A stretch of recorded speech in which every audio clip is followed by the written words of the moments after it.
Bem-vindos a mais um episódio do nosso Além do Crônico e, como sempre, ao lado da minha grande amiga, a doutora Natália Cavalcante. Olá, Pablo, querido. Estou empolgada e feliz hoje com esse tema. Acho que vai ser muito bacana. Grande episódio com grandes convidadas. Sim. E, sem mais delongas, já vou apresentá-los. Então, começo aqui falando. Ela, médica, casada com médico, filha de médico, mãe de 3 filhos. A escolha da medicina veio por conta do seu pai, que levava ela para ver a rotina dele desde muito nova. Seu irmão descobriu diabetes tipo 1 ainda quando criança. Foi a primeira vez que ela viu o pai chorar. A partir disso, ela prometeu que cuidaria do irmão para aliviar a dor dos seus pais. Então, cresceu rodeada de cuidados com a saúde, com a alimentação e vida saudável. Juntou o amor pela medicina, pela cirurgia e pela vida diabética e encontrou a paixão para tratar a obesidade. E a nossa outra convidada é médica anestesista, cujo um dos nichos de atuação é com cirurgia plástica reparadora em pacientes pós-bariátricas e pós grandes perdas ponderais. Ela também é paciente pós-bariátrica e tem 5 anos de pós-operatório. Doutora Raquel Beger e doutora Bruna Prestes. Mas antes, Breno, solta a vinheta para a gente dar início ao nosso podcast.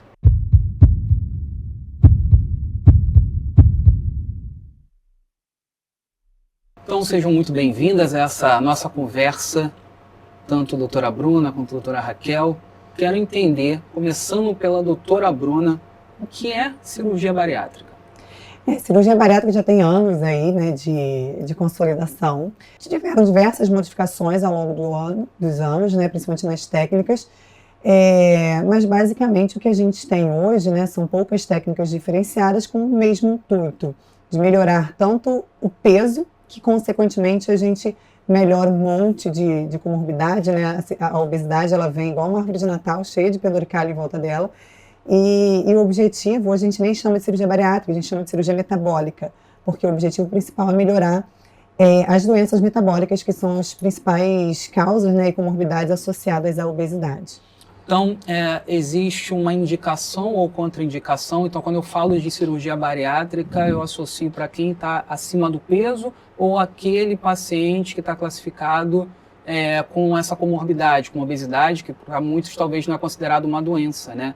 Como é que é esse critério de avaliação e falar, olha, eu, Pablo, estou elegível para fazer uma cirurgia bariátrica? É isso que você tocou, assim, é a principal luta nossa do dia a dia, é fazer as pessoas entenderem, até as pessoas dentro da área médica e da área de saúde, que a obesidade é uma doença, né? Então, não existe aquela história de gordinho saudável, que por mais que ele seja gordinho, ele tem um diagnóstico, ele tem uma doença, então ele não é saudável. E existem critérios que a gente usa para indicar uma cirurgia bariátrica.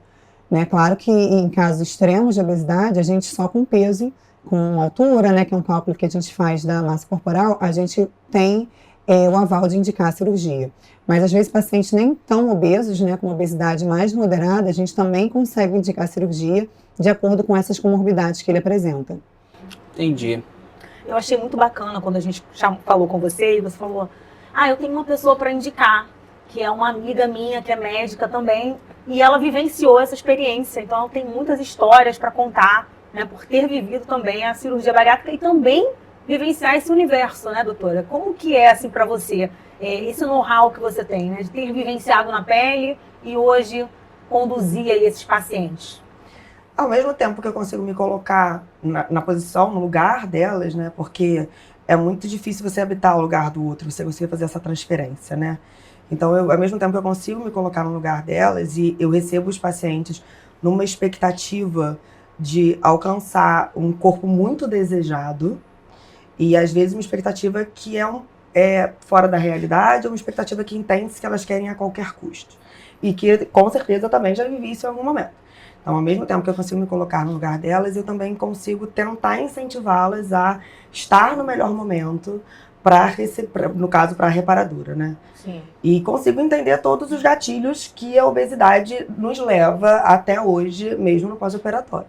Até hoje eu tenho N gatilhos para voltar aos hábitos que me levaram a chegar aos meus 98 quilos da cirurgia. A gente vai querer saber adiante, né? A É. gente gosta. O Pablo é todo metódico, então ele gosta de fazer uma linha do tempo. Eu não, eu já vou lá, vou cá, quero saber, entendeu? Cronologicamente Ele não, ele é todo certinho. Para entender toda essa história, entender todo Didático. o andar Isso, é. dessa carruagem, assim, de como foi para a doutora Bruna chegar nesse entendimento que eu vou seguir para bariátrica, me especializar isso. Para a doutora Raquel também, quero entender a jornada de vocês nesse perfil como profissionais de saúde, você como ter começado, aqui nos bastidores você trouxe que antes mesmo de fazer, né, a sua cirurgia, você já atendia pacientes pós-bariátricos. Isso. Mas eu quero entender um pouco da jornada de cada uma, da É medicina, depois esse lado humano da coisa, por favor. Pode ser que depois eu venha com uma pergunta mais pro final. Mas fala dessa sua jornada A gente da vai medicina, eu administrando. apresentei na bio, mas eu fiquei mais curioso para Isso, entender. também. Assim, eu vim sendo criada naquele mundo médico, né? Então, vivenciei meu pai, na época que não existia celular, não existia, era bip, era alguma coisa assim. Então, ele buscava sempre tratar os pacientes, gostava muito disso, vivia para isso, era o homem da casa, então trabalhava muito. Ele Qual a era especialidade do seu pai? cirurgião bariátrico também, cirurgião geral. Entendi. Então, ele veio de uma caminhada aí que começou do zero. Ele foi o primeiro médico da família. Então, ele não tinha assim, eu tenho um tio, um primo, um pai para levar. Então, ele começou do zero e foi buscando o caminho dele. Então, eu vi sempre ele muito empenhado na medicina e ele querendo transferir isso para os filhos dele, né, dessa empolgação. E eu me vi a única que gostava daquilo ali. Então, Dos seus irmãos, você é a única era a única médica. que gostava. Era a E única ele médica. exerce a medicina? Exerce. O seu pai? José Loreto. Não, e A gente ele é um trabalha maior barato, junto. muito engraçado você postando ele ali, trabalhando. Ele é super muito bom. focado, ele tem mais pique do que eu. Então, e ele, isso com 70 anos, então, imagina ele com 30, 40 anos, ele tinha um pique Nossa. que era inesgotável, né? Então, eu me vi assim, ao mesmo tempo que eu me via na posição de querer agradar meu pai, porque eu via que meus outros dois irmãos não estavam muito nesse lance, eu gostava também, né? E acompanhava ele. Eu lembro que a primeira vez que ele me levou para um centro cirúrgico, eu devia ter 12, 13 anos, cheguei a desmaiar no centro cirúrgico, de ver sangue e tudo mais. Mas eu ia. E aí, eu lembro que meu irmão descobriu diabetes, ele tinha por volta de 13, 14 anos, por aí, a gente estava viajando. E ele bebendo muita água, fazendo um xixi, a gente começava a ver formiga, né, no banheiro. E aí eu lembro que eu falei pro meu pai, pai, esse menino tá diabético. Só que eu tenho um ano de diferença do meu irmão, sou um ano mais velho. Aí meu pai virou pra mim e falou, você não sabe nada de medicina, você tem 15 anos de idade. E aí quando a gente voltou de viagem, foi quando a gente teve o diagnóstico do meu irmão, que ele chegou no hospital com 400, 500 de glicose. E aí eu defini, eu falei, é isso que eu quero. Para quem me acompanha nas redes, assim, o irmão da doutora Bruna é o José Loreto, ator. Então, assim, que conta aí de maneira pública também a jornada dele com ele fala diabetes. muito Essa bandeira da diabetes, sim, sim. E diagnosticar isso muito cedo era difícil para ele, assim, tinha vergonha dos amigos, de contar na escola e tudo mais. Adolescente, Então né? eu ficava nessa missão de fazer esse papel de formiguinha, de explicando para as pessoas como é que Sim. funcionava, se sentisse isso, se não sentisse aquilo. A didática ali, A o didática. manejo. E aí os amiguinhos andavam com bala, se acontecesse alguma coisa. Então eu sempre me vi nesse meio Se engajou desde o início. né? desde o início para tentar dar uma qualidade de vida. E aí eu decidi por entrar para medicina. Na medicina eu gostei de N coisas, assim, gostava muito, por exemplo, da obstetrícia, de parto e tudo mais. Mas segui a carreira do meu pai, até pela facilidade de já tê-lo ali e meio caminho andado. Mas, assim, eu gosto muito de cirurgia, eu gosto muito da parte dinâmica, da parte prática, de cada dia é um dia, de paciente diferente. Mas eu não estava muito ali no meu ambiente. E aí foi quando a gente começou, eu lembro que assim que eu formei, foi quando a gente começou, meus pais, porque meu pai e o Pacheco, que trabalha com ele, que é todo mundo acha que é meu pai também. E eu tenho como pai também. Então, eles começaram nessa onda da cirurgia bariátrica, muito próximo da minha formação. E aí eu me encontrei. Eu falei, não, eu consigo juntar a vida dinâmica, né, que é da cirurgia, não de consultório, sentada, com o que eu gosto, que é tratar pacientes com diabetes, com sobrepeso, com pressão alta. E aí eu me encontrei nesse mundo da obesidade. Então, desde a minha formação, eu estudo sobre obesidade, né? Muito bacana. E aí eu fui para cirurgia bariátrica. Agora que eu sei um pouco da jornada da doutora Bruna, eu também quero saber dessa jornada da carreira da Raquel, né? O doutora Raquel, ela falou, não, deixa Não, pode ser, Raquel. pode deixar só a Raquel. E Antes disso, antes de chegar e ouvir a história da Raquel, é falar que esse episódio do Além do Crônico conta com o apoio da NCA Advogados, que levanta aí a defesa da causa de pacientes, enfim, de processos na área da saúde. Então, por favor, consulte aqui a NCA Advogados e também do Ailico, que é o melhor app de controle de glicemia que você pode ter. Então, voltando, doutora Raquel, vai ser difícil falar isso, meu doutora, mas me fala um pouquinho dessa sua jornada da medicina e a gente começa a desbravar ainda mais sobre a cirurgia bariátrica e os desdobramentos. Eu, diferentemente de Bruna, venho de uma família que não tem médicos. Eu e minha irmã somos médicas, mas somos as primeiras médicas da família. Desde muito pequena, eu entendia que eu queria fazer uma coisa relacionada à medicina, eu gostava, e programa de medicina, e me via dentro do nicho. Minha irmã entra na faculdade, eu entro um ano depois, a gente faz a mesma faculdade, inclusive Bruna, nós três fizemos a mesma faculdade. Formaram onde? Souza Marques. Ah, legal. E aí, entro na faculdade com uma ideia de fazer cirurgia pediátrica, por um não sei porquê. E aí logo mudo para anestesia, também não sei porquê. Foi uma coisa que eu nem tinha contato muito com anestesia, quando eu achei que eu podia fazer anestesia. E assim eu mantive até o final da faculdade, quando eu comecei a ter contato com a especialidade e vi que era uma vida muito dinâmica, até às vezes mais dinâmica do que eu gostaria. Mas era uma vida de que o paciente tinha um momento comigo que era muito importante. E o que eu achava muito interessante é que o paciente tinha que confiar a vida dele em mim em 5 minutos. Antes, quando ele me conhecia, ele muito, muito rápido. Dependendo do paciente, entra apagado no centro cirúrgico. Sei lá, quando a gente trabalhava com trauma, é um baleado. Ele nem me conhece, a vida dele está na minha mão. Né? Então, eu achava isso muito legal. E aí eu terminei a faculdade, fiz minha residência. E aí, quando eu terminei a residência, eu comecei a trabalhar de plantão. Eu não tinha equipes minhas ainda. E todas as minhas equipes que eu trabalho hoje, que são 5, 6 equipes, eu conheci dando plantão. E uma delas é uma cirurgiã plástica, a doutora Ana Carolina Fonseca, que eu conheci de plantão na Azevedo Lima. A gente estava numa cirurgia junto, uma cirurgia de trauma, ela já era cirurgiã plástica, mas dava ainda plantão como cirurgiã geral. E ela falou, cara, eu tenho uma cirurgia, um projeto, era um projeto de mama gigante, numa cidade próxima a Niterói, e minha anestesista não quer mais, assim, a anestesista está no projeto. Alguém está livre terça-feira de dia? Que éramos 4 anestesistas na sala naquele momento. Eu era a única, recém-formada, 4, 5 meses formada, eu falei, eu tô. E a gente se conhecia ali um pouquinho de 3, 4 cirurgias juntas, e eu comecei a trabalhar com ela. E a gente foi crescendo junto dentro da cirurgia plástica e junto dentro da cirurgia plástica reparadora. E na cirurgia plástica reparadora, a gente tem 3 grandes nichos, né? Que é a cirurgia plástica reparadora para pós-bariátrica e grande perda ponderal. Que isso fique claro, a gente não faz cirurgia plástica reparadora só em pacientes que perderam peso com a cirurgia bariátrica, mas pacientes que perderam peso hoje com Ozempic, nutricionista e exercício físico da maneira tradicional. Sobre essas canetinhas também, um assunto super na moda, né? Super na moda. Então, de que perderam peso de uma maneira não cirúrgica, né? E a gente tem as pacientes de reconstrução de mama, pós-câncer de mama, e tem os pacientes de grandes tumores de face ou de que precisa rodar retalho, né? Então a gente foi crescendo junto, mas isso foi em 2011, entendeu? Então já tem esse tempo todo que eu trabalho com cirurgia plástica reparadora de uma maneira muito muito forte, assim. A gente faz uma média só de plástica reparadora de pós-bariátrica, por exemplo, entre 20 e 25 pacientes por mês. Nossa. Raquel, e perda ponderal? Só esse termozinho, assim, queria que você explicasse, porque muitas pessoas... Perder peso, né? Dentro pra gente, na área de saúde, perda ponderal é perda de peso. Então, os pacientes que perderam peso ou por cirurgia bariátrica ou de uma maneira não cirúrgica. Considerável, né? Considerável. Sim.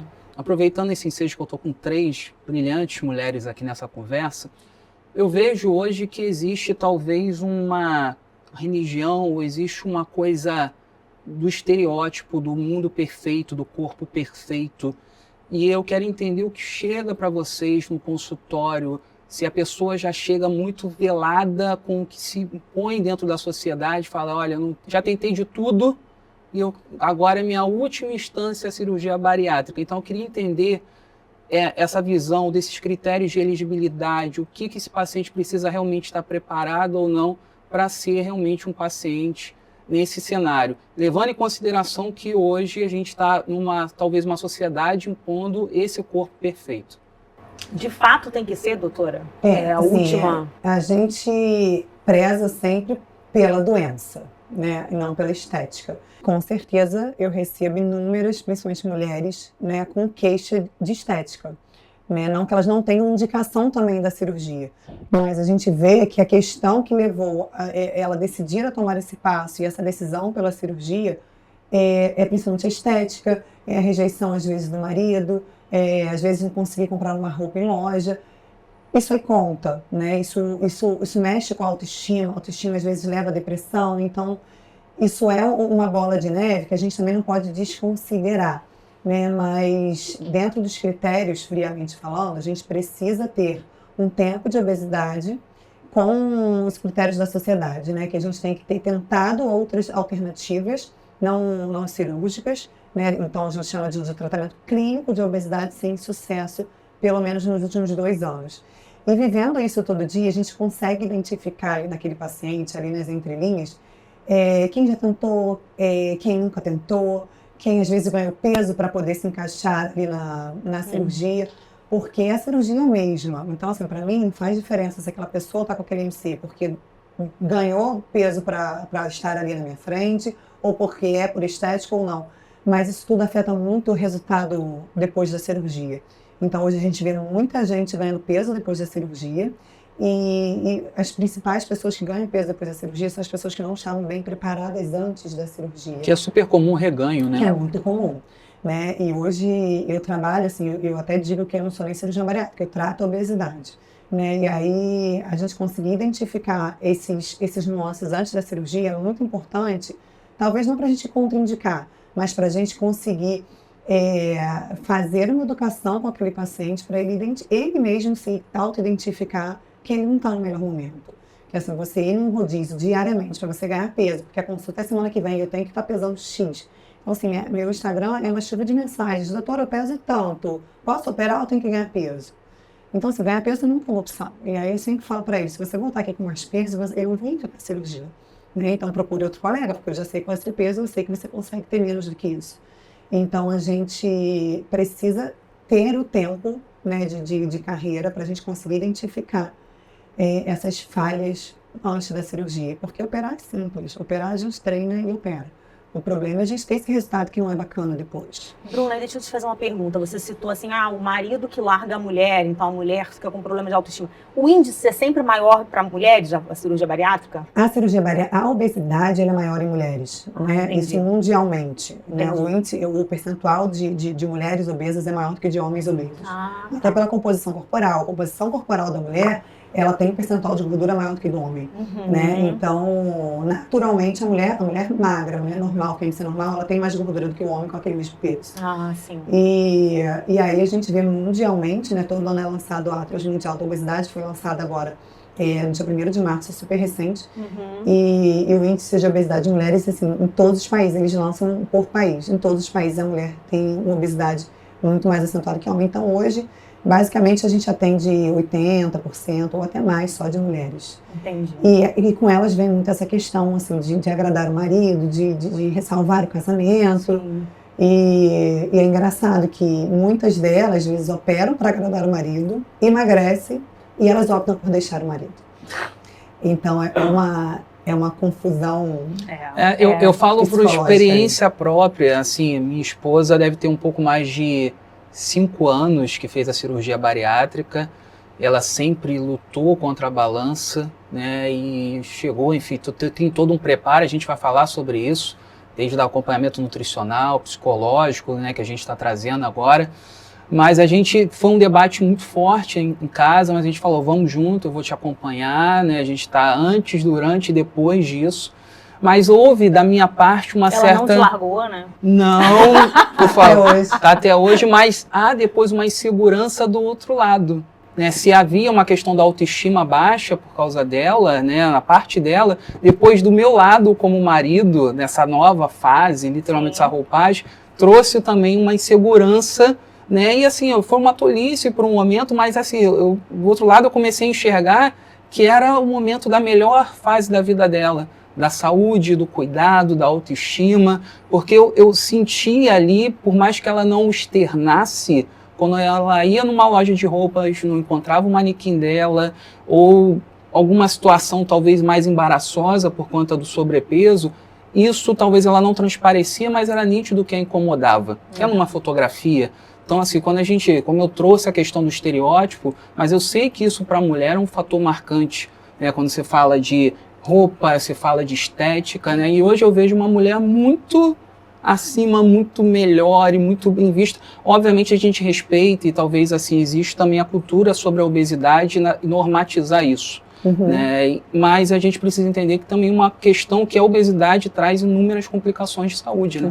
Essa questão do aspecto também psicológico, né, que você mencionou, e da ansiedade. Eu acho que a ansiedade hoje, ela influencia muito na questão do peso, né, Raquel?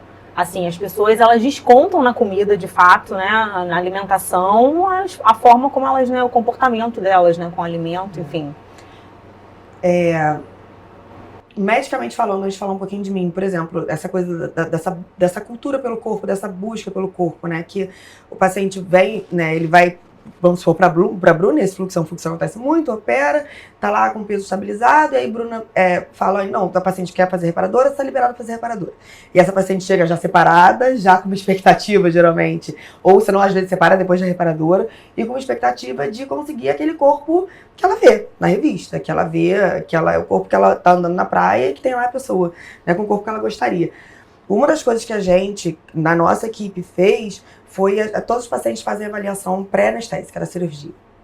Então, os pacientes vão no meu consultório, eu no consultório como anestesista, eles passam na Ana Carolina, veem tudo, a Ana Carolina faz pré-operatório, pede os exames todos, combina a cirurgia e eles vão pra mim. E ali eu passo pente fino.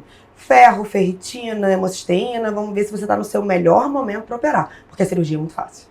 A cirurgia, as 3, 4 horas de cirurgia é muito fácil. A dedicação no pós-operatório para você ter um bom resultado, para você não ter decência de sutura, né, para não abrir tudo, para você não ter seroma, que é o acúmulo de líquido nas áreas operadas, você precisa estar bem. E somos pacientes desnutridas, porque a gente não absorve alimentação, nutriente, tem que como fazer deveríamos. A vida toda a reposição de vitamina. Exatamente. Sim. Eu tô aqui com a mãozinha toda roxa, porque eu fui no consultório dela sábado fazer infusão de reposição. Sim. Entendeu? Então, somos pacientes nutridas, então temos. E as cirurgias reparadoras são grandes áreas de deslocamento de pele, de descolamento de pele, são grandes áreas de reconstrução. Então, a gente precisa estar no nosso melhor momento. E muitas vezes os pacientes não entendem, porque, mas eu tô liberada. Mas a minha cirurgia bariátrica me liberou. Não, mas a gente agora tá num outro passo. Entendeu? Então, essa busca realmente é uma busca, é uma realidade na vida do paciente pós-operatório. Eu queria tirar o seu jaleco agora, eu queria que você falasse de você, da sua experiência, como que foi o início de tudo? Então, eu não fui uma criança gordinha. A minha primeira lembrança gordinha, eu tenho com 13, 14 anos de idade, eu estava numa viagem com os meus pais, e aí foto revelou o álbum. Eu tava com meu cachorro no colo, eu lembro a roupa que eu tava com um maiô branco, cheio de patinha preta, e eu olhei pra mim e falei, não gostei de mim, eu tô gordinha. 13 anos. 13, 14 anos. Mas não era nada absurdo. Falei com minha mãe é uma pessoa muito vaidosa, muito, que gosta da coisa de estar bem fisicamente, muito, de repente, até pela estética também.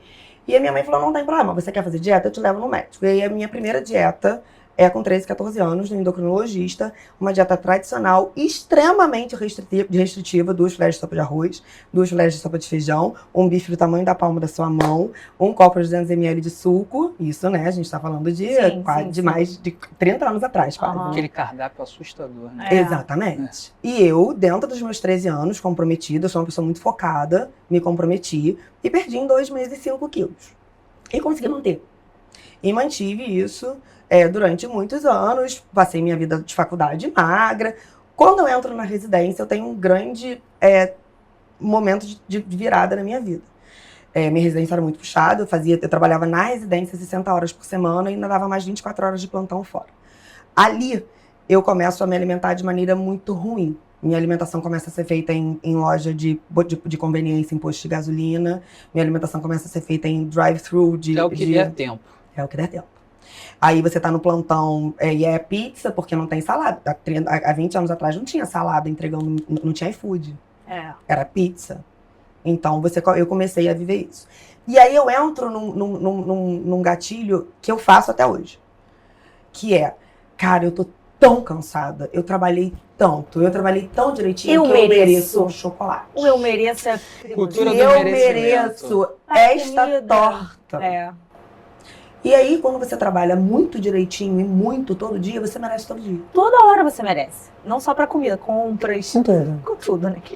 Porque Tem o dia do lixo, aí o dia do lixo já vira todo dia. E às vezes semana a pessoa tá ali. triste, come. Aí tá feliz, come. Aí passa no concurso, come. Aí É perde no concurso, compulsão. come. Sim. Então é um hábito de É. se beneficiar por sim ou por não. Sim. Né? E É. aí vira É obesidade. uma Um bola. ciclo vicioso. E aí, eu saio ali dos 64, 63, que eu sempre me mantive a vida toda, até um pouquinho menos, ali 61, 62, e eu vou exponencialmente ganhando peso e fechando os meus olhos para aquilo. Eu termino a residência, aí eu casei logo no ano seguinte da residência, fiz uma dieta, consegui emagrecer ali uns 7, 8 quilos, mas aí depois de casada, aí eu continuei trabalhando a mesma coisa, porque você tá recém-formada, tem que pagar a casa, tem que continuar trabalhando a mesma coisa, e você ainda relaxa, porque o seu programa é sair pra comer. Você tá casada, você tá feliz em É. casamento. Vamos jantar, comer alguma coisa diferente. Deu um check na vida. E É. eu tenho uma coisa com a comida, que uma das minhas maneiras Seu de marido mexe demonstrar... Uma das minhas maneiras de demonstrar amor é cozinhar. Eu faço ceia de Natal pra 30 pessoas lá em casa. Você também gosta de cozinhar. Adoro. Ai, gente. Olha. A gente tem essa coisa. Coisa linda. Então, isso. e aí eu começo a fazer comida na minha casa pro meu marido. E eu começo a fazer bolo, coisa que a minha mãe Mas não aí fazia. você não fala, vou fazer uma salada. Você fala, Não. vou fazer um risoto. E era coisa que na minha casa Fazer não uma massa. fazia. Food, né? Que a gente chama de comfort Eu falo food. direto comfort food. É. E era uma coisa que na minha casa não fazia. Minha mãe não fazia bolo dia de semana. Minha mãe não fazia sobremesa E aí fim de você semana. fazia? E aí eu começo a fazer Um na minha bolinho de casa. chocolate quarta-feira. Aí eu começo a fazer na minha casa. Vulcãozinho Tanto de que os brigadeiro. dois engordam juntos. Era isso. Aí ele Os dois também. engordam juntos. E aí vem uma questão de que eu começo a querer tentar engravidar. Aí eu tenho 2 gestações, perco logo no início. E aí eu começo um tratamento de fertilidade. Aí, Ai, que coisa. Ladeira. daqui pra frente ou só pra trás? É, tipo isso. Ladeira. Aí além dos hábitos que eu já tinha cultivado ao longo desses 2 anos, né, da alimentação ruim, de viver baseado em volta, né, da comida, de já estar aceitando o meu corpo como estava, e eu começo os booms hormonais, né? O processo de inseminação, minha esposa também foi tentante, e aí partimos para a inseminação e aquela carga hormonal.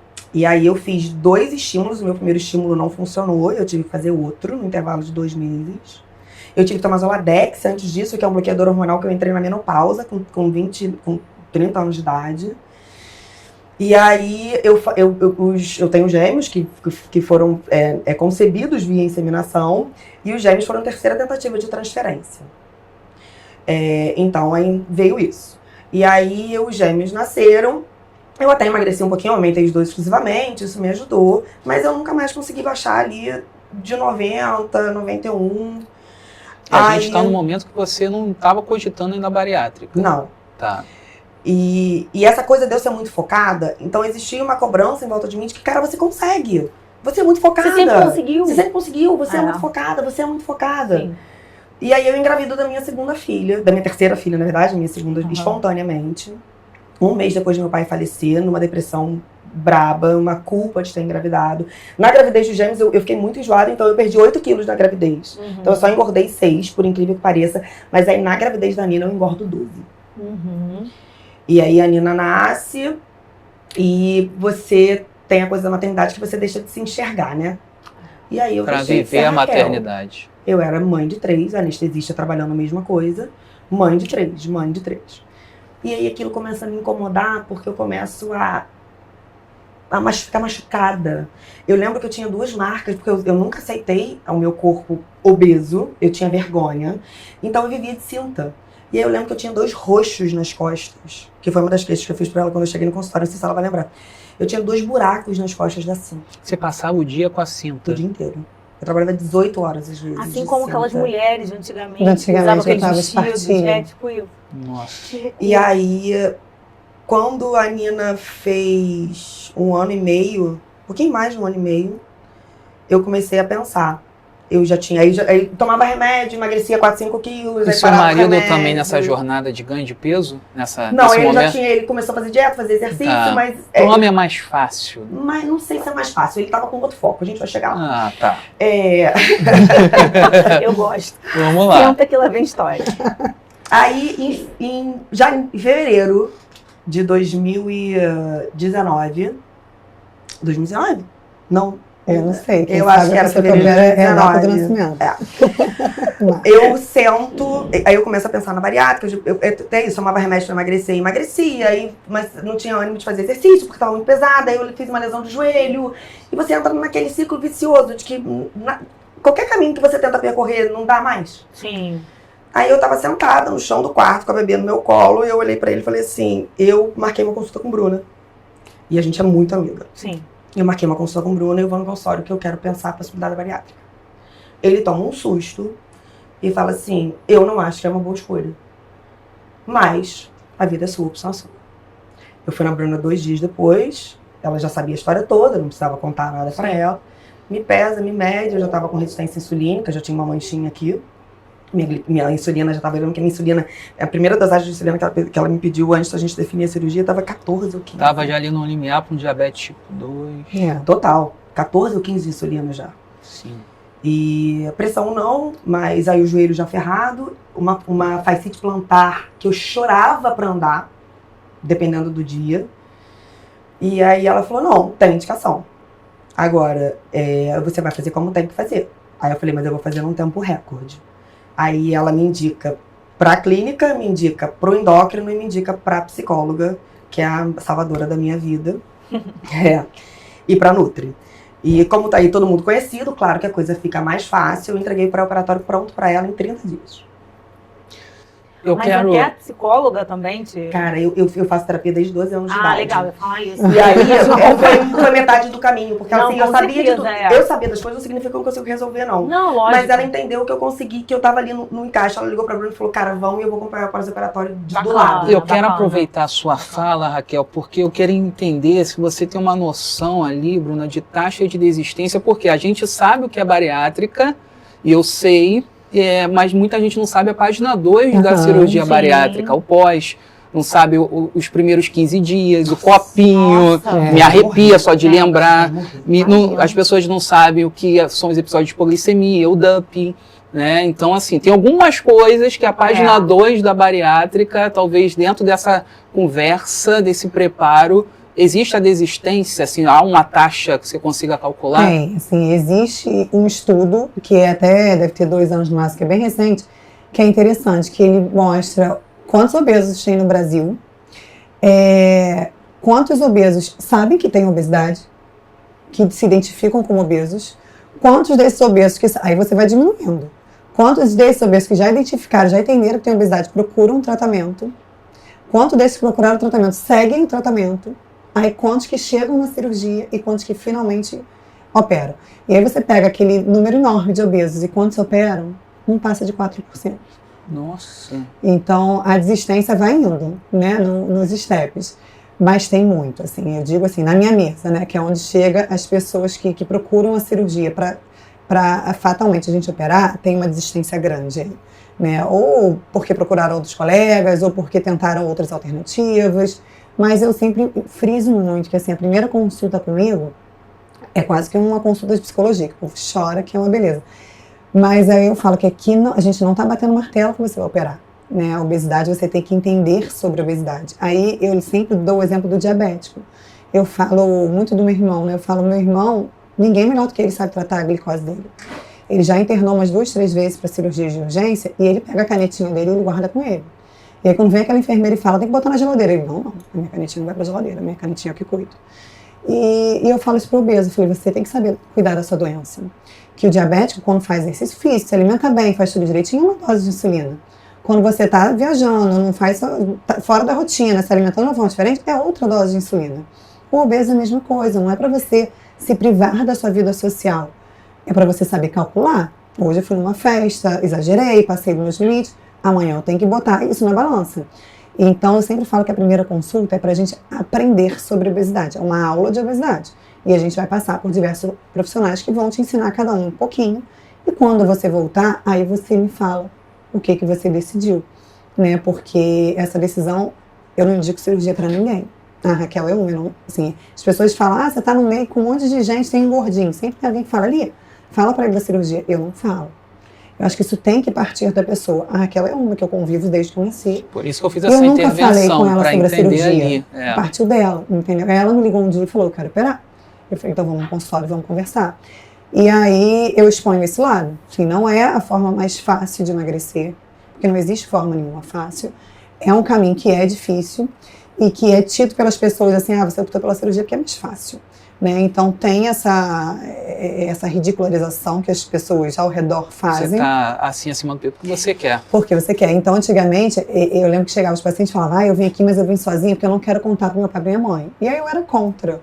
Mas hoje em dia eu acho que eu sou a favor das pessoas que não querem contar para um familiar ou outro, porque tem muito da família sabotadora também. Você me disse que você apoiou muito a sua esposa, mas tem muito do contrário, da pessoa que chega e está tomando os copinhos e a família pede uma pizza. Entendeu? Então, às vezes a pessoa sabe o ambiente que vive. E às vezes até acha que sabe e se surpreende. Né? Só ilustrando, o copinho, depois acho que são 50 ml, que é um copinho de café. E é de hora em hora, né? Ou a cada 10 minutos. Meia hora, vai passando. E quando o alarme toca, você tem vontade de se matar.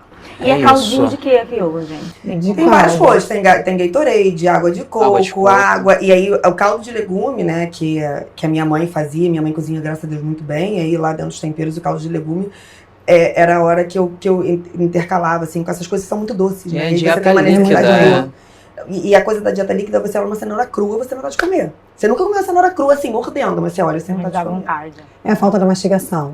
E aí você aumenta a sua ansiedade, tem gente que aumenta a depressão pela falta da mastigação. E aí você fica nisso 15, 20 dias, isso é terrível, entendeu? Porque você sai do copinho, você não sai para um prato de comida, de um bife de batata frita. Você sai para purê. E o pior você sai pro caldinho não muito peneirado. Essa pessoa fez cirurgia, a cabeça dela ainda é de uma cabeça de um obeso. Então ela tá com vontade de comer um pratão. Essa, né? Mas você pode estar se perguntando, por que eles estão falando de bariátrica, de obesidade? Porque, pessoal, obesidade é uma doença crônica, não é isso, Bruna? A obesidade é uma doença crônica e eu sempre volto a comparar com a diabetes, que a diabetes linka a minha vida toda, que o paciente, por exemplo, quando diagnosticou diabetes, você começou a tratar a sua doença, começou a tomar insulina, sua glicose voltou normal. Mas isso não significa que você está curado. Se você parar de tomar sua insulina, sua glicose volta a aumentar. A obesidade a gente trata da mesma forma.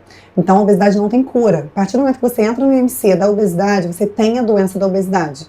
Independente do seu peso, a partir daquilo ali, você vai ser obeso. Então hoje a Raquel, com o peso dela normal, ela tem a doença da obesidade. Então a obesidade é para o resto da vida, a gente tem que tratar para o resto da vida. Isso foi algo realmente que a gente acha que a pessoa não está mais no sobrepeso, ela não é mais obesa. Não, ela vai continuar na manutenção daquela porque questão. Se não continuar o tratamento, como o diabético vai voltar a ganhar peso, como o diabético volta a insulina aumentar, a glicose aumentar. Como muitos pós-bariátricos voltam a ter peso e volta tudo. Antes ou até mais, né? Por isso que essa questão do mindset, de você mudar realmente a sua postura ali com a questão da comida é tão importante, né? É muito importante. Esse acompanhamento psicológico, né? As compensações e tudo mais, né? Tem que mudar a cabeça toda. E o seu pós-operatório, como que foi, assim? Trágico como qualquer pós-operatório de bariátrica. Nos primeiros 10 dias são, acho que, muito difíceis. A minha mãe e a minha irmã não concordou com a cirurgia, mas falou que ia me apoiar em qualquer maneira. Na verdade, ela tinha medo de acontecer alguma coisa comigo. A minha mãe falou, cara, você sabe melhor que eu, então eu não vou questionar nada, eu vou te apoiar no que você precisar. Com 3 filhos pequenos, com né? 3, 2 com 4 e uma com... 2 com 3,5 e uma com 1,5. Uma idadezinha bem tranquila. Bem tranquila. Pra fazer uma cirurgia dessa, Mas graças a Deus eu tenho uma rede de apoio. Ótimo. Né? Minha rede de apoio. Muito bom. Eu operei numa sexta, na sexta seguinte, meu ex-atual marido pediu um hambúrguer artesanal em casa. E é um outro episódio sobre ex-atual marido. Ex-atual marido é bom. Porque aí é isso, a gente vai entrar no meu pós-operatório. Ela falou disso, né? Com 12 dias de pós-operatório eu voltei a trabalhar. Porque eu tava enlouquecendo em casa. Eu sempre fui muito ativa, né? As horas de trabalho, Então aqueles copinhos eu comecei a assistir somente vídeos de comida. Pensando no dia que eu ia poder voltar a comer. Aí eu liguei pra minha psicóloga, maravilhosa, liguei pra Bruna e falei, eu preciso trabalhar, porque vai dar ruim. Volta a trabalhar. E aí eu ia pro hospital, com a nossa nutricionista também trabalha com Bruna, maravilhosa. A nutricionista que trabalha com Bruna, maravilhosa, ela me deu o telefone de um chefe, e esse chefe fazia quentinhas desse tamanho pra mim, e eu ia pro hospital feliz da vida, com 3, com queijo cottage, vontade de comer doce, queijo cottage com uma colher de café de geleia diet. Nossa, que virou manjar dos dedos. Não tem só uma questão de alimento, tem a energia, a tua disposição. Mas aí eu tiro não sei de onde. Eu vou vambora, vou tá entendeu? certo. Pelo jeito que ela fala, dá pra ver que ela, né? Aí eu comecei a fazer energia. cirurgia, de 6 da manhã às 10 da noite. Levava lá todas as comidas, deixava e ia comendo. E a psicóloga, ele rende E a você. psicóloga comigo. Quem que é E essa aí? Anja? Como é o nome dela? Aline Aline. Pereira. Um beijo pra Aline aqui, ó. Porque aí, nesse momento, o meu casamento acaba. Nossa, tudo junto, Depois né? de toda essa tempestade da Com um mês de bariátrica. pós-operatórios, meu marido começa a ficar estranho e aí a coisa fica muito estranha. 2 meses de operado, meu marido sai de casa. Contra a minha vontade. Foi quando eu cheguei. A vida não espera, né? Não. Vamos que esperar ela acontecer, terminar de acontece. resolver esse conflitinho aqui, vamos E lá. aí, Não, às Bruna, vezes é tudo coitada, junto. Bruna deixa de ser só cirurgiã, mas aí, né, minha irmã coloca ela na jogada quando começa a dar ruim, fala, vai dar ruim aqui, vamos ficar de olho. E a psicóloga falando comigo todo dia. Eu falo que eu sobrevivi à cirurgia bariátrica por conta da psicóloga e eu sobrevivi ao meu divórcio por conta da cirurgia bariátrica. Foram coisas, sabe? Que se entrelaçam. E aí ele sai de casa e 1 mês logo depois que ele sai de casa, minha mãe interna, que era o alicerce de tudo, com cálculo renal complicadíssimo e fica 10 dias internada. Tem alta e reinterna Você com uma acha nevralgia que não pode piorar, piora. É. E aí ela fica 10 dias em casa e interna com uma nevralgia de trigêmeo, que ela não conseguia comer, falar. É quando eu chego a 47 quilos, em 3 meses entendi. de pós-operatório. Porque aí chega num ponto que eu travo a comida Sim. e aí eu consigo comer feijão. Era o que eu comia. Eu comia feijão de manhã, de tarde, de noite e jogava uma carne moída. Mas a psicóloga ali, Bruna ali. E aí, mas concomitante isso tem um lado bom, que quando a Bruna me liberou para fazer exercício físico, eu comecei a fazer exercício físico, voltei para minha personal, que é minha personal de indas e vindas desde 2007, continuei com a nutricionista. E à medida que você vai ganhando peso, que você vai perdendo peso, na verdade, e que as roupas vão ficando largas, e que você começa a experimentar roupas novas, e que você começa a se olhar no espelho e gostar do que você tá vendo, pelo menos no meu caso, aquilo me dava força para continuar. Para continuar na terapia, para continuar na dieta, para continuar no exercício físico. E concomitante isso, trabalhando, cuidando dos 3 e dando ali o suporte pra minha mãe, que minha mãe precisava naquele momento, e minha irmã ali sempre do meu lado, e Bruna muito E presente. divorciada. E divorciada. No momento punk da separação, pós-separação imediata, né? Uhum. E eu sempre gostei de tomar um drink, de tomar uma cerveja. A Bruna fala, não, vou liberar. Então não tinha válvula de escape. Era me sentir bem, me olhando no espelho e fazer exercício físico. Mas Imagina se libera nesse momento. Não, e um dos Ai, elementos querida. é importante destacar que há uma propensão do bariátrico, do pós-bariátrico, ter o vício, né? Existem essas questões. É trocar a né? compulsão. A gente sempre fala que a compulsão também não tem cura, a gente troca uma por outra. E eu sempre falo pra eles, olha, escolhe uma compulsão do bem, Isso. né? Porque tem gente que troca pela bebida, tem gente que troca pela droga, pelo consumo, pelo gasto, pelas compras, e tem gente que troca pelo bem. Essa aqui faz atividade física 7 vezes por semana. Uhum. Então, é uma compulsão, mas é uma Sim. compulsão do bem. Ok. Né? Tá. Traz só benefício mesmo. É. Aí, mas eu volto pro meio social muito fácil. Eu lembro a primeira festa que eu fiz de aniversário dos meus filhos, eles estavam eu tava com 3 meses de operado. E o buffet, que já tinha feito festa pra eles, fez um cardápio todo diferente pra mim. E eu fiquei muito bem. E eu volto a frequentar restaurantes, comendo o que eu podia comer, e aí frequentar festas de amigo. De uma maneira, graças a Deus, tenho muitos amigos e uma vida social bastante agitada, então isso também me ajudou. E voltar a trabalhar foi fundamental. Porque eu parei de pensar em comida, eu voltei a pensar na vida, Sim. no trabalho, nas coisas que em outras conversas centro cirúrgicas, você encontra um, você encontra outro. Então, assim, foi fundamental. E hoje, como é a minha vida? Eu sou viciada em atividade física. A gente viaja, eu não viajo para hotel que não tem O academia. que você faz? E se não tiver academia, Você faz crossfit? Não. Não. Se não tiver academia, eu levo elástico na mala. É, a risada aqui, o que é a crossfiteira? Não. Então, se não tiver academia, eu levo elástico na mala. E, por exemplo, a gente foi em janeiro pra Bonito e a gente ficou num hotel dentro de uma reserva que não tinha nada. Eu pedi, antes de eu chegar, pro pessoal da reserva comprar um colchonete pra mim de exercício. E levei meus elásticos. Eu malho com a personal no telefone 4 Legal. dias por semana. E aí eu faço de cardio. Eu corro pelo menos 3 vezes por semana, ou pedalo, né, 45 minutos, que dá ali 5 quilômetros, quase 6, ou meia hora de pedalada. Uma vez na semana eu corro 10 quilômetros e eu jogo tênis pelo menos uma vez por semana. Então, além da musculação, eu faço... E eu posso, assim, a gente pode estar num hotel que for, a gente fica tomando vinho, conversando até 1h da manhã, 6h30 da manhã, eu tô na academia. Religiosamente. Admiro muito, gente. Bacana. Mas por quê? Sim, total. Porque eu entendi que eu posso tomar meu vinho, se eu malhar. Que eu posso comer uma pizza no fim de semana, se eu malhar. Eu como chocolate todos os dias. E às vezes, geralmente é chocolate bom, mas às vezes é um Lolo e ela quer me bater. Eu falo, eu vou comer o Lolo. E amanhã eu vou correr. Agora, só para entender nesse desfecho hoje dessa questão dessa compulsão saudável, quando que o ex volta a ser atual? Então, é complexo. Gente, então, eu queria chegar nisso. É outro podcast, gente. Não, tem que ser nesse, gente. É outro podcast. Eu vou aí, Léo Dias agora. Não, eu quero, não. Nelson Rubens. Eu não acredito que ela ia falar disso, né? Não, mas eu tô ainda no capítulo do ex. O meu ex atual é muito amigo do marido dela. Fizeram faculdade juntos pra completar. Né? É uma maluquice. Que ecossistema, Eu ia perguntar também, eu tava louca pra perguntar. Aí algum tempo eu tive outro relacionamento, ele teve outros, e aí quando a gente termina os relacionamentos, ele volta uma reaproximação. Bruna, ai, não tô acreditando que ela vai falar disso.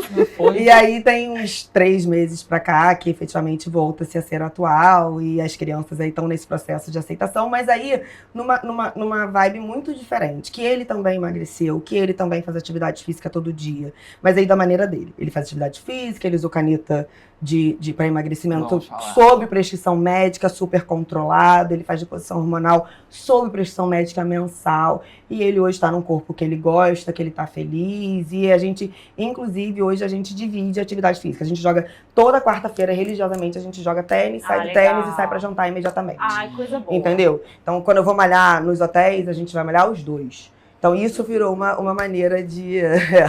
Isso virou uma maneira de reaproximação. A conversa está excelente, a gente está indo para um... Deixa eu só fazer mais uma pergunta. Eu deixo. É um detalhezinho. Foi quanto tempo que vocês ficaram separados? 3, 4 anos. Eu sou fofoqueira? 5 anos em junho. Ai, gente, me deixa. Esse ato, 5 anos em junho. Não, no início ele falava que quando você emagreceu, né? Você tá horrorosa. Tá um saco de osso. Você tá horrorosa. Tá um saco de osso. Entendi. Mas vamos lá. A gente ainda tem algumas curiosidades, né? Já saindo dessa parte do Léo Dias aqui. Mas eu não quero entrar no ar. Vou deixar para a Natália essa bomba e antes disso eu vou falar sobre canetas emagrecedoras. Quero saber a opinião de vocês a respeito dessa moda, né, que está sendo tão compartilhada aí pela grande mídia. E depois a gente vai falar sobre romantização da obesidade. Aí eu vou deixar para a Natália entrar na polêmica. Mas eu quero saber de vocês a opinião hoje sobre opções, está chegando coisa nova também, sobre essas canetas milagrosas, canetas emagrecedoras. Não é caneta da moda, né? É uma caneta que é uma coisa muito bacana. A gente diz que moda que a mídia está trazendo tanto, tá, né? Muito em alta, né? Mas assim, a gente diz que o cirurgião entregou de bandeja para o endocrinologista o tratamento da obesidade. Porque através da cirurgia foi visto que com 2, 3 dias de pós-operatório, um paciente às vezes com diabetes super mal controlado conseguia estar sem uso de medicação nenhuma. E não tinha dado tempo de emagrecer para controle do diabetes. E aí foi visto que existiam alterações hormonais pela cirurgia, né, de hormônios que a gente já produz. E a indústria farmacêutica foi atrás desses hormônios e descobriu quais eram esses hormônios e produziram esses hormônios em forma de canetinha.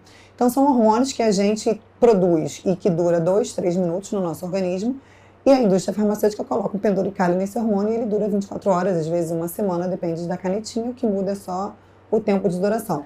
Mas começaram seu uso nos pacientes diabéticos. E aí foi visto que a dose ela tem que ser aumentada progressivamente por conta dos efeitos colaterais, né?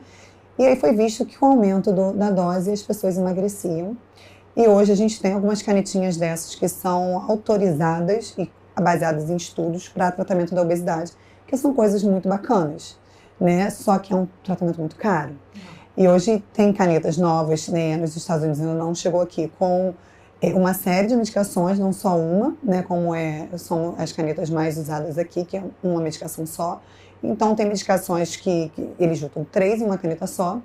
e que em estudos clínicos mostra-se que tem o mesmo resultado da cirurgia bariátrica, né, de perda de peso. Só que isso custa $2.000 mesmo nos Estados Unidos para o resto da vida. Então, a obesidade, ela tem um público que é uma classe, às vezes, mais média do que alta, que às vezes não consegue arcar com esse tratamento, né? E hoje, eu não sei se a Natália pode me dizer muito isso, mas muitas pessoas entram contra o plano de saúde para tentar conseguir esse tratamento da canetinha, né? Que são tratamentos muito bons para as pessoas indicadas. Com orientação médica. Com orientação, porque basicamente a caneta faz você diminuir o seu apetite, né? E aí, se você entrega uma caneta dessa para o paciente que come por vontade de comer, por ansiedade, ele não come porque ele tem fome, a caneta não funciona. Hoje existe uma discussão muito forte, assim, Bruna, sobre a questão do medicamento de uso domiciliar. Né? Porque antes a gente falava muito de rol da ANS, né, dos medicamentos que estão listados ali e tudo mais, e aí quando a gente tem lá a aprovação da lei em 2022 falando que o rol é exemplificativo, não é taxativo, né? Ou seja, a depender do caso, a depender da urgência, você pode sim incluir ali, né, abrir exceções, né, para aquela questão. Hoje já está superada essa questão, mas existe lá na lei falando sobre a vedação à cobertura contratual pelos planos de saúde de medicamentos de uso domiciliar. Então, assim, eu trabalho muito nas exceções. Né? Então, assim, quando tem um paciente, um cliente que chega enorme, com questões muito sérias de saúde, né? Questões muito sérias, né? Com o diagnóstico de obeso, eu vou olhar o laudo médico, que é algo que é fundamental para uma ação de saúde, vou ver o risco, vou ver o que o médico está contando ali, e a gente vai ajustar para uma ação judicial. É possível, né? É possível sim. Mas, assim, a regra é que a não cobertura de medicamentos de uso domiciliar. Só no ambiente hospitalar. A exceção, a gente trabalha na exceção o tempo inteiro, né? Mas se essa caneta, que essa nova dos Estados Unidos vem com a promessa do resultado da cirurgia, e aí a gente tem um impasse, né? Porque é um custo também para o plano de saúde você arcar com uma cirurgia, mas também é um custo da medicação. Eu falo sobre isso, sobre essa questão da deshospitalização. Porque, com certeza, a questão do paciente hospitalizado é muito mais caro para o plano de saúde do que cobrir, muitas das vezes, um medicamento. Mas como é uma doença crônica, é uma medicação para o resto da vida. Que é contínua. E aí que bate a questão. E aí fica caro. E aí que é lindo, né? Porque não é uma ciência exata. Então, cada caso é um caso, é emocionante. E aí que a gente tem muitos problemas dos pacientes com reganho. Porque ele é um obeso desnutrido ainda. Sim. Né, Bruna? Ainda tem isso, né? Ele volta a ganhar peso, mas sem nutriente nenhum. Essa questão da caneta que você está falando, eu já usei, eu lutei a vida inteira também com essa questão de sanfonar, né? Eu até falei pro Pablo uma vez que se me abraçar é asa branca, porque eu toco realmente com uma sanfona. Porque eu viro e mexo, estou nessa luta. Estamos. E as canetas, para mim, foi um terror, assim, que eu tinha muito problema no estômago. Muita azia. E eu não aguento com azia. Então, eu agora emagreci recentemente, estou nessa luta aí, mantendo a atividade física. E aí, tô tentando, tô na tentativa, já tem 6 meses, e sem caneta. E aí, tô conseguindo. Atividade física é boa, muito regular. Você consegue manter. Não adianta você querer, né, diferente, mas fazendo tudo igual, né? Então... Gente, como é bom ter convidados, né, hoje, convidadas com essa riqueza de histórias, de currículo, enfim, pessoas da vida real compartilhando histórias tão ricas e falando aqui de histórias e de gravação e conteúdo. A gente está aqui na Bend Studios, que proporciona com tanta qualidade, com tanta técnica, realizar o nosso Além do Crônico. E se você tem um projeto engavetado ou um sonho de fazer teu podcast acontecer, a Bend Studios é o lugar. Então, confere aqui no rodapé, você que assiste, que acompanha o Além do Crônico, garante 30% de desconto na gravação aqui nos estúdios da Bend, em Ipanema, no Rio de Janeiro. E também tem o apoio de mais quem, Natália? Super interessante home, pessoal. Eu não sei se vocês perceberam, mas a gente tem aqui peças de decoração lindíssimas, que você deve estar vendo agora aí na sua tela. Essas peças, elas são da Super Interessante Home, essa loja linda lá em Niterói. E se você chegar na Super Interessante e disser, eu assisti o episódio do Além do Crônico, você vai ganhar 10% de desconto em qualquer item da loja. Então, eu amo a Super Interessante Home, eu tenho certeza que você também vai adorar. A gente está se encaminhando para o final dessa conversa, te daríamos mais alguns episódios sobre obesidade, cirurgia bariátrica. Eu não vou entrar muito nessa polêmica não, Vou deixar isso aqui para jogar essa bomba para a Natália, como eu falei agora há pouco. Na verdade, a gente estava conversando sobre isso. A gente está falando sobre a romantização da obesidade, está muito Porque antes comum a gente hoje. via muito nessa questão da ditadura da magreza. E aí essa questão, agora você precisa se aceitar, e a gente vai para um polo que é quase que um efeito pêndulo, né, que hoje, se você falar alguma questão sobre o gordinho, tá acima do peso, é gordofobia. A gente está num outro extremo também. Vocês não pensam dessa forma? O que você pensa sobre isso, Bruna? Eu acho que assim, as pessoas têm que se aceitar, sim. Sim, com né? certeza. Mas o limiar entre o se aceitar e não enxergar isso é muito tênue, né? Eu achei interessante que a Raquel falou que ela observou numa foto que ela estava acima do peso. Sim. Isso é muito comum, né? O distúrbio da imagem. Então as pessoas às vezes não reparam que estão acima do peso e não entendem aquilo como doença, principalmente mulher. Ela só consegue reparar às vezes quando passa na frente de uma vitrine de loja que se vê no espelho, quando faz uma foto e aí ela se identifica, ela fala, nossa, eu não sabia que eu estava desse tamanho. Né? Isso é muito comum. E aí você aceitar o seu corpo, ok, mas você não identificar o seu corpo, você não aceitar que aquilo é doença, você tem um distúrbio de imagem, você pode ter uma depressão, você pode ter uma ansiedade, e você tem uma doença. Isso é uma doença, isso tem CID, isso tem Código Internacional de Doença. Sim. Então, romantizar, eu acho que é demais. Entendeu? Assim, aceitar e lutar e entender que aquilo não está bem, não está saudável. E buscar ajuda. Enquanto isso, você não entrar numa depressão porque você está acima do peso, não se trancar dentro de casa, eu acho que é bacana. Sim. Mas daí você levantar a bandeira que isso é normal, você tem que aceitar e vida que segue, não, porque isso é doença. Com certeza. Ninguém levanta a bandeira para paciente que tem bulimia, para paciente que tem anorexia, que está ali correndo risco de vida. O obeso está correndo risco de vida o tempo todo. Sim. O obeso tem risco enorme cardiovascular de infartar. O obeso tem risco de ficar diabético, fazer uma cetose diabética. O obeso tem risco de câncer aumentado por todo o processo inflamatório que a obesidade causa no corpo. Está dando uma sobrecarga no corpo. Exatamente. Sim. Então, assim, de fratura, de tudo. Então, ninguém tá levantando bandeira para os distúrbios alimentares, que são os distúrbios que geram uma magreza extrema. Então, também ninguém tem que levantar bandeira para o distúrbio alimentar que leva à obesidade, que é uma doença. Com certeza, Né? com certeza. Então, indo para um desfecho aqui, eu queria que tanto a doutora Bruna, a doutora Raquel, deixasse uma mensagem para quem está assistindo agora sobre essa ótica do se cuidar, da condição do crônico, dessa visão além do crônico, mas eu queria que vocês deixassem aqui uma mensagem realmente para esse episódio, que do início até o final, que foi brilhante com a presença de vocês. Raquel, rapidinho também, eu queria que você desse uma palavra de encorajamento, sabe? Porque tem muitas pessoas, né, como a gente falou aqui, que desistem, ficam temerosas. Encorajar em relação à cirurgia é uma coisa muito complicada. Né? Eu ouvi até o André Marques, que teve uma polêmica que o André Marques teve um reganho agora, né? E o Rassum também. Encorajar em relação à cirurgia é muito complicado, porque as pessoas transferem às vezes pra você, pô, eu operei e minha vida ficou uma merda. Desculpa, né? Ficou uma merda. Então, encorajar é muito complicado. Assim, eu acho que a gente falar da minha experiência, hoje eu sou, não significa que serei amanhã, espero que sim, mas hoje eu sou um caso de sucesso. Porque eu faço terapia até hoje. Porque eu tenho Bruna, né, eu fico com consultas rotineiras com ela, porque eu vou nutricionista de 6 em 6 meses.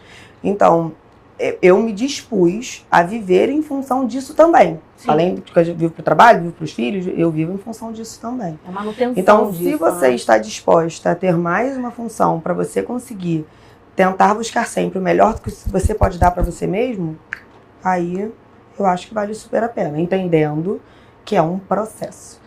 E que quando você começa a relaxar, fala, cara, passei da pior fase, cheguei no meu melhor. Não, você pode chegar lá e ter que começar tudo de novo. É isso. E você, doutora Bruna?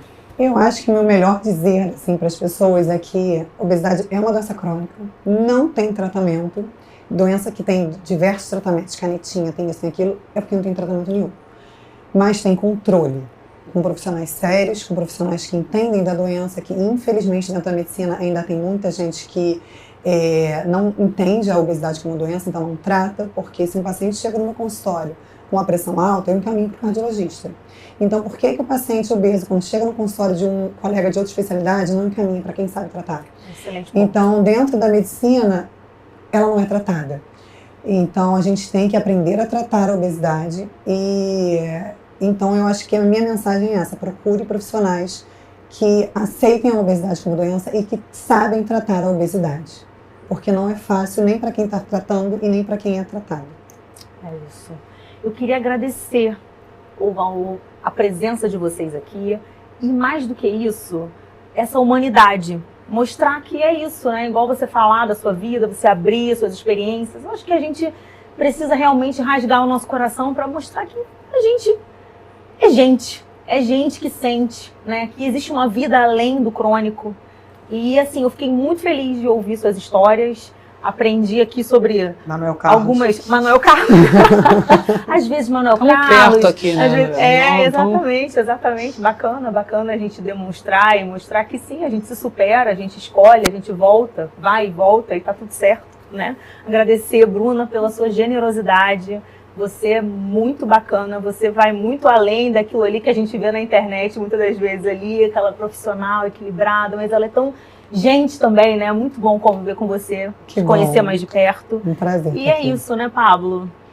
um brinde à vida, um brinde a essas experiências, que a cada encontro, a cada episódio, tenho muito orgulho de fazer parte desse projeto, não é mais do que um projeto, já é uma realização. Com certeza. Né? Então, você que assistiu esse primeiro episódio, obrigado. Para você que quer saber mais, ver os outros convidados, se inscreva, ative as notificações, porque esse é mais um incrível encontro de muitos outros que ainda estão por vir do nosso Além do Crônico. Presente, tá, Raquel? Obrigada. Bruna. Um brinde. Vamos fazer um brinde Obrigado. aqui, ó. Saúde. E um tchauzinho ali, ó. Tchau, tchau. Até a próxima.